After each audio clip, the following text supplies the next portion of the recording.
இன்றைய வேத வசனம் சங்கீதம் 46:10. நீங்கள் அமர்ந்திருந்து நானே தேவன் என்று அறிந்து கொள்ளுங்கள், ஜாதிகளுக்குள்ளே உயர்ந்திருப்பேன், பூமியிலே உயர்ந்திருப்பேன்.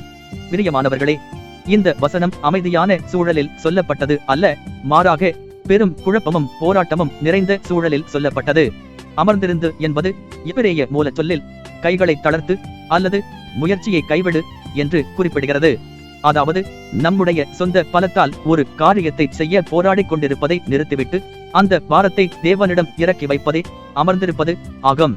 அவரே தேவன் என்று அறிந்து கொள்வது என்பது சூழ்நிலைகள் நம்மை அச்சுறுத்தும் போது நாம் பிரச்சனையை பார்க்கிறோமே தவிர தேவன் எவ்வளவு பெரியவர் என்பதை மறந்துவிடுகிறோம்.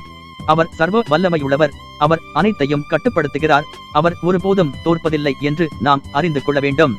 நம்முடைய வாழ்க்கையில் தேவன் கிரியை செய்ய நாம் இடங்கொடுக்கும் போது உலகம் அவருடைய வல்லமையை காணும்.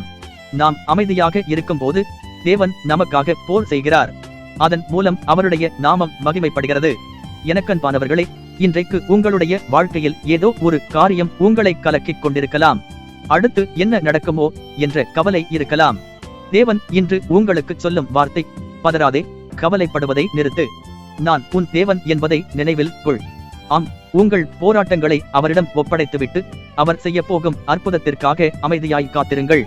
அவரே தேவன் என்று நீங்கள் அறிந்து கொள்வீர்கள். கர்த்தர் உங்களை ஆசீர்வதிப்பாராக.